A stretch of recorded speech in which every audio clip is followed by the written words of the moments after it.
There is a particular kind of silence that follows collapse, not the peaceful kind, not the restful quiet that comes at the end of a long day when everything is finally still. This is a different silence entirely. It is the silence that settles over you after the thing you built, or the thing you planned, or the thing you believed was finally coming together, comes apart. Completely. In a way that leaves you standing in the middle of what used to be your life, looking at pieces you do not know how to reassemble, wondering how you got here and whether here is somewhere you can survive. Maybe it was a marriage, maybe it was a business, maybe it was a career you spent years building toward, only to watch it dissolve in a matter of weeks. Maybe it was a dream you had carried so long it had become part of your identity, and losing the dream meant losing a version of yourself you do not know how to replace. Maybe it was a plan so carefully constructed, so thoroughly prepared, so earnestly believed, that when it fell apart, the falling felt almost personal, like something was trying to tell you something, like the collapse was a message and you are still trying to figure out what it said. Whatever form it took for you, I want to start here. In the silence, in the rubble, in the place where most people want to rush past because it is too uncomfortable to stay in for very long. I want to stay here with you for a moment before we talk about anything else, because the rebuilding cannot be honest if it skips over what the falling apart actually cost. So let us not skip it. Let me name what it actually feels like when plans fall apart at the level we are talking about. Not the minor disruptions, not the inconvenient detours, the real collapse, the kind that reorganizes your entire sense of what your life is and where it is going. The first thing it does is disorient you. And I mean that in a very specific way. When the plan was intact, you had a framework for understanding your days. You knew what you were working toward. You knew what the next step was and the step after that. You had a story you were living inside of. A story with direction and purpose and a destination that gave the ordinary moments meaning. And when that plan collapses, the framework goes with it. And suddenly, the ordinary moments do not have the same container to live in. You wake up and the day does not know where it is going. And neither do you. And that disorientation, that loss of narrative, is one of the most disabling things a person can experience. Because human beings need a story. We are wired for direction and meaning. And when the story collapses, we do not just lose the plan. We lose our orientation in time. The second thing collapse does is expose. It removes the distance between you and everything you were successfully not looking at while the plan was working. The fears you managed by staying busy. The grief you deferred by staying focused. The questions about identity and worth and purpose that the plan was quietly answering without you realizing it. When the plan falls apart, all of that loses its cover, and it surfaces, sometimes all at once, in a way that feels like drowning. Sometimes slowly, one revelation at a time, in a way that feels like a long unpacking of something you were not ready to see. And the third thing collapse does, and this is the one that takes the longest to work through, is make you wonder about yourself, about your judgment, about your ability to hear clearly, plan wisely, invest in the right things, about whether the confident version of you that built the plan knew what it was doing, or whether that confidence was always closer to delusion than you were willing to admit. The collapse becomes evidence. And the verdict it seems to produce is one you keep turning over in the dark, that maybe you were wrong about more than just the plan.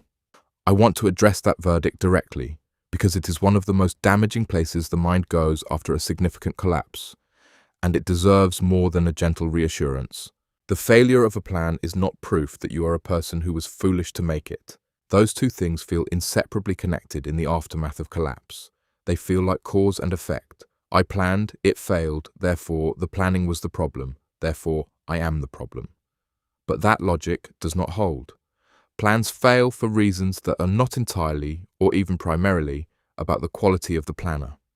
They fail because the world is more complicated than any plan can fully account for. They fail because other people make choices you cannot control. They fail because timing and circumstance and factors you had no access to intervened. They fail sometimes because they were genuinely not the right plan. And they fail sometimes even when they were the right plan, because right plans encounter wrong conditions and the outcome is not always what the quality of the intention deserves. Collapsing your self-worth into the outcome of your plan is one of the most natural things in the world to do, and it is also one of the most inaccurate, because the outcome of the plan is not the complete verdict on the person who made it. And if you are going to rebuild from zero, one of the first pieces of ground you have to reclaim is the ground of your own fundamental worth, separated from the results of what you attempted. You tried something. It did not work. You are still here, and still here is not nothing. Still here is everything. Let me talk about the specific grief of losing a plan, because I think it is one of the least acknowledged forms of grief that exists. We have language for losing people. We have rituals and timelines and cultural permission structures for mourning the people we love who are no longer here. But we have almost no language for losing a future, for mourning a version of your life that you believed in, that you worked toward, that was so real in your imagination it practically had a texture, and then was not. That grief is real, and it goes largely unnamed, which means it goes largely unprocessed, which means it accumulates in places that eventually require attention. You are allowed to grieve the version of your life that you thought you were going to have, the relationship you thought was going to last, the business you thought was going to grow, the career path you thought was finally opening, the chapter you believed was beginning when it was actually ending. You are allowed to grieve the investment, the time, the energy, the money, the emotional capital, the hope that is the most expensive thing any of us spend. You are allowed to mourn the version of yourself you thought you were becoming inside that plan, the person you were supposed to be by now, the milestones you thought you would have reached. That grief does not expire after a reasonable amount of time. It does not have a schedule, and it cannot be rushed by reminding yourself that everything happens for a reason, or that something better is coming, or that God is still on the throne. All of those things may be true. They are not a substitute for actually sitting with the loss. And if you skip the sitting, if you go straight from the collapse to the rebuilding without moving through the grief, you will be building on a foundation that has not been properly cleared. And things built on unprocessed grief have a way of eventually cracking under the weight of what was never mourned. There is a question that almost everyone asks after a significant collapse, and I want to spend some real time with it. Where was God in this? Not the theological version of that question, the honest version, the one that sounds less polished than we usually allow ourselves to say out loud. Where was God when this happened? Why did God let this happen? If God knew this was going to fall apart, why did God let me build it? Why did I feel led in this direction only to watch the direction close off? Why did the doors open if they were just going to close? Why did it feel so right when it was going to end up so wrong? These questions are not disrespectful. They are not evidence of weak faith or insufficient trust. They are the honest interior landscape of someone who believed they were following a direction and found themselves somewhere they did not expect. And they deserve a real engagement, not a dismissal. I'm not going to give you a complete theological answer to why God allows collapse. Partly because I am not sure a complete answer exists in any form that is fully satisfying from inside the experience of the loss. But I do want to say a few things that I think matter. The first is that feeling led towards something that collapses does not necessarily mean the leading was false. It may mean the leading was toward what the journey would produce in you, not toward the outcome you pictured at the end of it. The destination you had in mind when you started may not have been the actual destination, which is disorienting, which feels like betrayal sometimes, but which, from the other side of it, often looks different than it looks from the middle. The second is that the collapse itself may be the redirection, not the punishment before the real thing, not the test before the reward, but the actual redirection of your life towards something that the previous plan, successful as it might have been, would never have taken you to. Some things can only be reached by a road that passes through collapse, not because suffering is the only teacher, but because some directions only open after others fully close. And the third is this. The presence of pain is not the absence of God. The silence you feel in the aftermath of collapse is not evidence of abandonment. Sometimes it is the evidence of proximity that is too close to perceive clearly.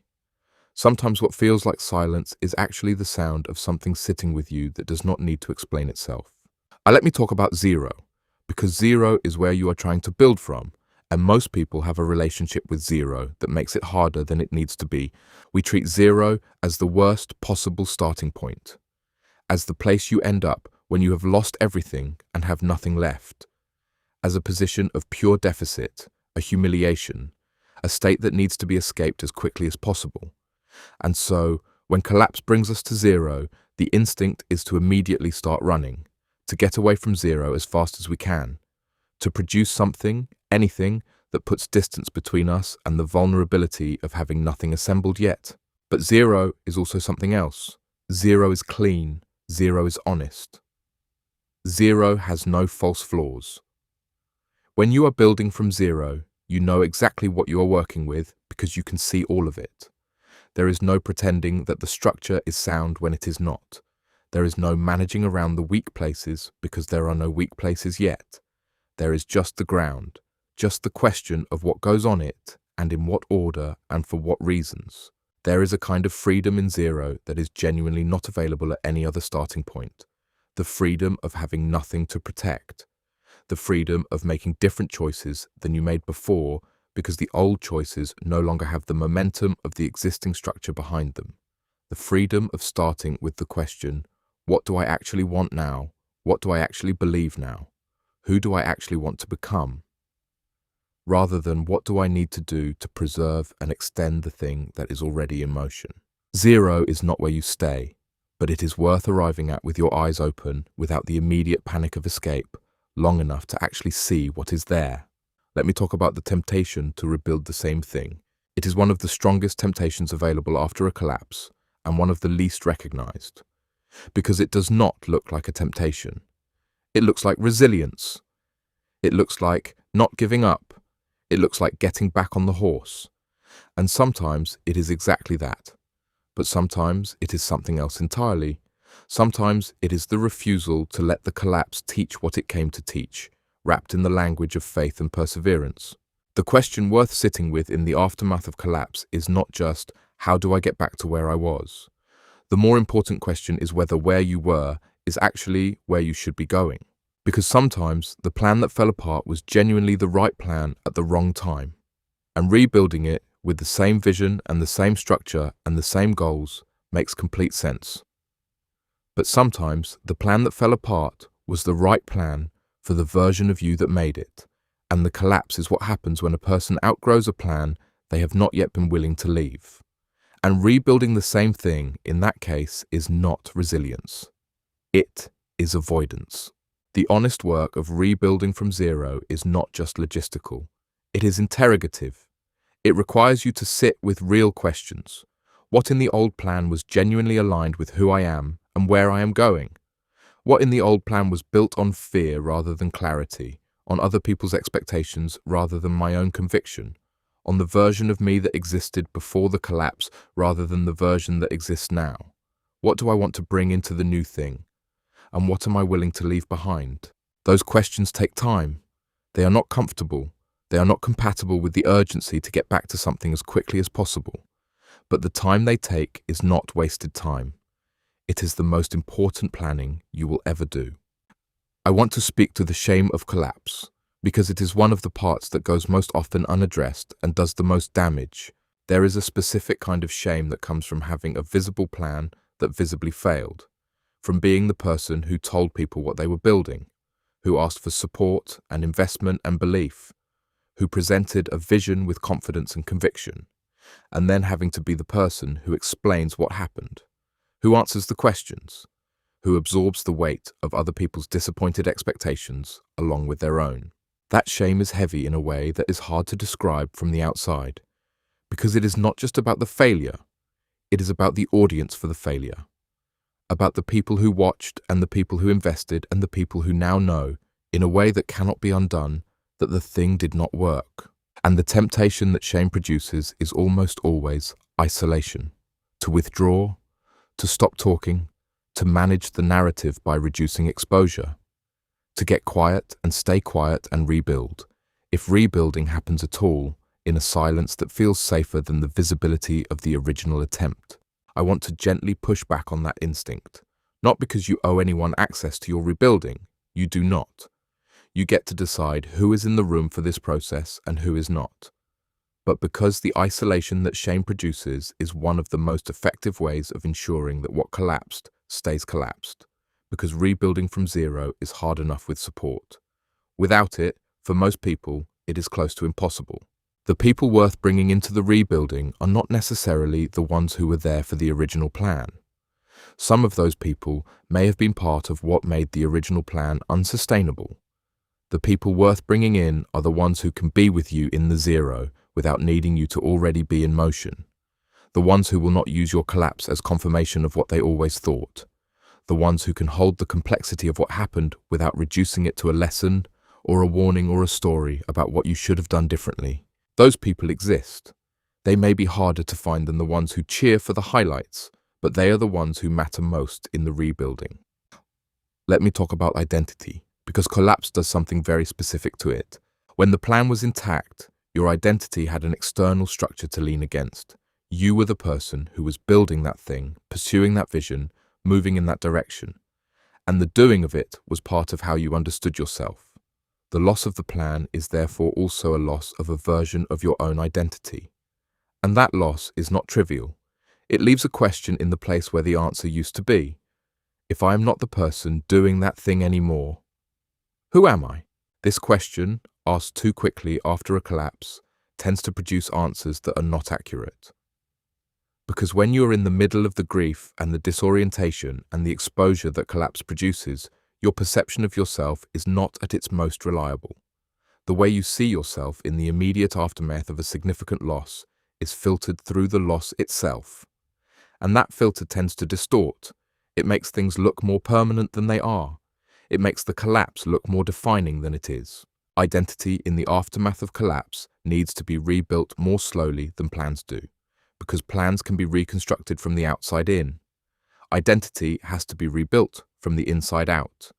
And that inside work, the work of asking who am I, apart from what I was building, who am I when the productivity stops, who am I when there is nothing impressive in motion, that is slow and uncomfortable and requires a kind of presence to yourself that the busying instinct constantly tries to interrupt. But it is the work that makes everything else possible. Because if you rebuild a new plan on the same fragile identity that made the last plan load-bearing in ways it was never meant to carry, you are setting up the same vulnerability in a different structure. And the new thing will eventually find the same weak places. Building from zero, done right, is not just about what goes on the outside. It is about who is being formed on the inside. And that formation takes as long as it takes. There is something I want to say about faith at zero that I think is important. Faith at zero looks different than faith when things are working. And the difference is significant enough that some people do not recognize it as faith at all. Faith, when things are working, has evidence. It has confirmation and momentum and visible progress that make believing relatively accessible. The results are participating in the believing. And that kind of faith is real and it matters. But it is also, in a sense, easier. Because you are not being asked to hold something with no external support. The external world is holding some of it with you. Faith at zero has nothing to hold it up but itself. There are no results to point to. There is no momentum to ride. There is no visible progress to confirm that the believing is pointed in a real direction. There is just the bare, naked, unsupported choice to stay in relationship with something you cannot currently see producing anything in your life. And that kind of faith, the kind that exists at zero, without evidence, without confirmation, without anything external to lean on, is actually more substantial than the kind that gets to lean against results. Because it is not being sustained by the results. It is being sustained by something underneath the results, by a conviction that goes deeper than what is or is not currently visible, by a relationship that does not depend on the relationship delivering outcomes in order to be real. If that is where you are, if your faith at zero feels like the weakest it has ever been, when actually it might be the most essential it has ever had to be, I want to honor that. The faith that stays at zero, that does not perform certainty, it does not have, that does not manufacture confidence for the benefit of an audience, that just quietly refuses to fully walk away even when everything in the visible world suggests that walking away would be reasonable. That faith is not small. It is some of the largest faith there is. Let me get practical about what rebuilding from zero actually looks like in the early stages, because it is not what most people picture. It is not a dramatic new beginning. It is not a sudden clarity about what comes next. It is not a moment of inspired vision that wipes away the grief of what fell apart and replaces it with a compelling picture of what is being built. In the early stages, rebuilding from zero looks like very small things. It looks like getting through the day. It looks like choosing, on the days when the collapse still feels fresh and the grief is still loud, to do one thing that moves in a direction even when the direction is not yet clear. Not 10 things. 1. It looks like being honest with yourself and with one or two safe people about where you actually are rather than performing a recovery you are not yet experiencing. It looks like tending to the basics. Sleep, movement, food, the small rhythms that keep the body functional while the bigger questions are still unresolved. It looks like resisting the pressure, which will come from inside you and from outside you, to be further along than you are. To have answers you do not have yet. To be producing something visible that reassures everyone, including yourself, that you are okay. Rebuilding from zero moves at the speed that rebuilding from zero actually moves, which is slower than you want it to and slower than other people want it to. And the willingness to let it move at its actual speed instead of the speed of your anxiety or your audience is one of the most important forms of self-respect you can practice in this season. And somewhere in the middle of the small things, somewhere between getting through the days and being honest about where you are and tending to the basics, something will begin to form. Not dramatically, not all at once, but like the first signs of something alive underground that you cannot yet see above the surface. A thought that feels different than the grief thoughts. A possibility that lands with a weight that is different from the desperate grasping of the immediate aftermath. A sense, quiet and fragile and not yet fully formed, of a direction. When that comes, do not run at it. Let it be small. Let it breathe. Let it get a little stronger before you start building on it. Because the instinct after collapse is to grab the first thing that feels like direction and go hard. But the first thing that feels like direction after a collapse is not always the direction. Sometimes it is just relief wearing the costume of clarity. Let it sit long enough to tell the difference.